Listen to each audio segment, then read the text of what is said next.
देख पाएं और समझ पाएं कि इस राज्य की बेरोजगारी और इस राज्य के बेरोजगार आज क्या कहना चाहते हैं। बॉबी पंवार जी, यूके SSS की बात करें हम, पिछले काफ़ी लंबे समय से बड़े विवादों में घिरा रहा है। संतोष बडोनी जी से हम ले लें या आज एस राजू जी को ले लें, क्या कुछ लग रहा है आपको, क्या समझ पाए हैं बेरोजगार युवा क्यों चले जा रहे हैं? नहीं, देखिए, कहीं ना कहीं सरकार भी एक्शन मोड में नहीं है।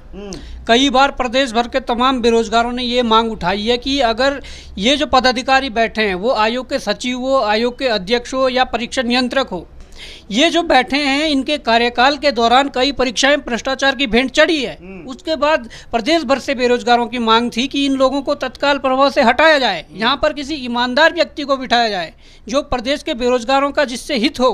परंतु सरकार भी एक्शन मोड में नहीं दिख रही है, सरकार भी नहीं सुन रही है। यहाँ पर तो कहा जाता है कि उत्तराखंड में युवा नेतृत्व है और जैसे यूपी में बाबा का बुलडोजर चल रहा है, धामी जी वैसा ही बुलडोजर चलाएंगे, परंतु ऐसा कुछ दिख तो नहीं रहा है।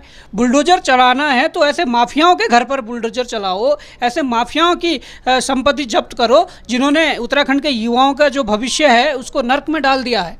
आप देख लीजिए, आपके सामने सारी तस्वीरें हैं किस प्रकार से युवाओं का रो रो के बुरा हाल है। युवा जिन जो मेहनत करके जिसका लड़का जो अपने लड़के को आलू अदरक बेचकर देहरादून जैसे महंगे शहरों में यहाँ पर पढ़ाई करवा रहे हैं और उनका सिलेक्शन ना होने का कारण ये आयोग की नाकामी या यहाँ के भ्रष्ट तंत्र की जो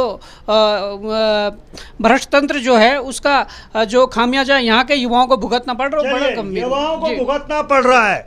और ये वही युवा है जिसने इस राज्य को युवा मुख्यमंत्री दिया है, ये वही युवा है जिसने आपको प्रचंड बहुमत की पहले भी सरकार दी थी और अभी भी सरकार दी है। जी हाँ पुष्कर सिंह धामी जी, मैं आपसे ही कह रहा हूँ, मैं सीधा आपसे ही मुखातिब हो रहा हूँ। इस राज्य का युवा टकटकी लगा के देख रहा है अपने युवा मुख्यमंत्री की तरफ, लेकिन सवाल आज इस बात पे उठ रहे हैं कि हमारा युवा मुख्यमंत्री किधर देख रहा है।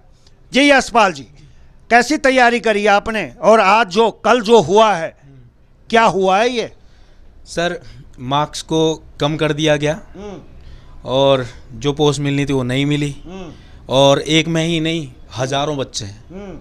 उनसे भी पूछे कि क्या उनके साथ क्या बीत रहा है। योग्य व्यक्ति को चुनना ही आयोग का उद्देश्य था। देखो, हम ये नहीं बोलते कोई बेचारे पुजारी भी तो पढ़ाई करता है। पुजारी, ये पुजारी बीच में कहां से आ गए? किसी ने बोला। एक मिनट, ये पुजारी का काम पूजा करना होता है, अन्यथा ना लेना। ये पुजारी बीच में कहां से लाए, क्या मामला है? कुछ व्हाट्सएप ग्रुप में और टेलीग्राम ग्रुप में चल रहा था कि एक पुजारी ने कुछ नहीं पढ़ा है, उसका भी सिलेक्शन हुआ। हम नहीं मानते इस चीज़ को। कोई भी व्यक्ति पढ़ सकता है, हर कोई होता है, लेकिन हमारा सिर्फ एक ही कहना है, गलतियां सभी से होती, मैं एक चीज़ बता रहा हूँ, मेरा कहना यही है, ये नॉर्मलाइजेशन है क्या? आप एक एग्ज़ाम क्यों नहीं कराते? क्या ये है तरीका है कि आप लोग जो शुरू में आप लोगों ने जो आंसर शीट जारी की थी, उस आंसर शीट में पहले तो आपने सही दिया आंसर, उसके बाद जब नई आंसर शीट निकाली तो उसमें गलत कर दिए, जबकि वो क्वेश्चन सही है।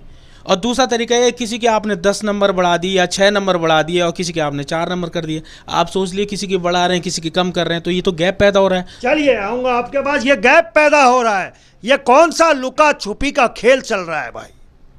कहीं सुनने में आ रहा है कि कोई ग्राम प्रधान भी वीडियो बन गए, सुनने में आ रहा है, ये आरोप मेरे नहीं है। बॉबी पंवार जी, संतोष बडोनी जी के ऊपर भी बहुत सारे के लोगों ने आरोप लगाए हैं और किसी ने ये आरोप भी लगाया है कि जिस पोस्ट पे वो हैं उस पे कोई IAS IPS होना चाहिए।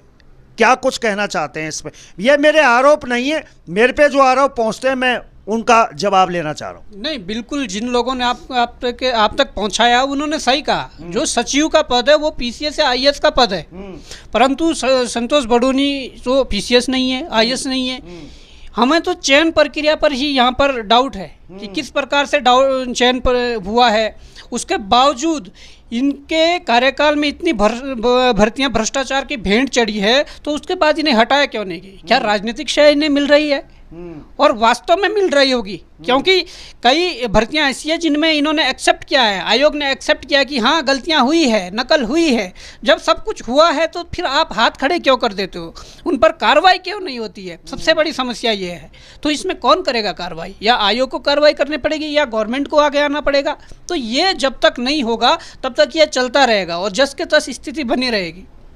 जस के तस स्थिति बनी रहेगी। निधि उनियाल का मामला हमने आपको दिखाया था, स्वास्थ्य सचिव उनको लेके एक कमेटी बना दी है। पता नहीं वो कमेटी कहीं उसके ऊपर कमेटी न बनानी पड़े, जांच होती है नहीं होती है ये आप भी जानते हो, हम भी जानते हैं जी।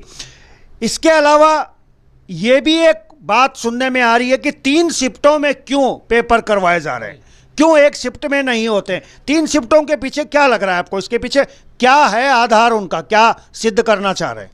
चलो सर, आयोग का कहना ये है कि हमारे ऊपर बहुत बर्डन है, 3 शिफ्ट में करा रहे हैं। चलो उन्होंने 3 शिफ्ट में करा दिया, तो क्यों ना आप जो 3 शिफ्ट में कराया उसे प्री मान लिया जाए, और जितने लड़के निकले हैं, सपोज मान लो कोई 800 सीट है तो 10 गुने या 20 गुने बच्चे ले लो जो टॉप के हैं, और एक और करा दो, उसे आप मेंस मान लिया जाए, प्री के नंबर काउंट ना किया जाए।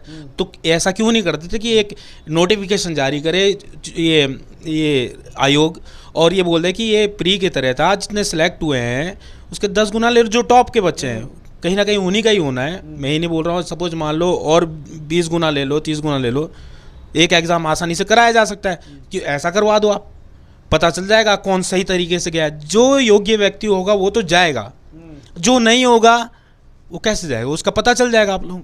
चलिए उसका पता चल जाएगा। आज एक मुहिम और हम चलाते हैं, हम उन लोगों को भी ढूंढ रहे हैं जो टॉप 5 में हैं या टॉप 4 में हैं। अगर आपको कोई पता चले कि किन लोगों ने टॉप 5 में या टॉप 4 में अपनी जगह बनाई है, उनकी सूचना आप हम तक पहुंचाएं, हम उनका साक्षात्कार जरूर करेंगे और आप तक जरूर लेके आएंगे।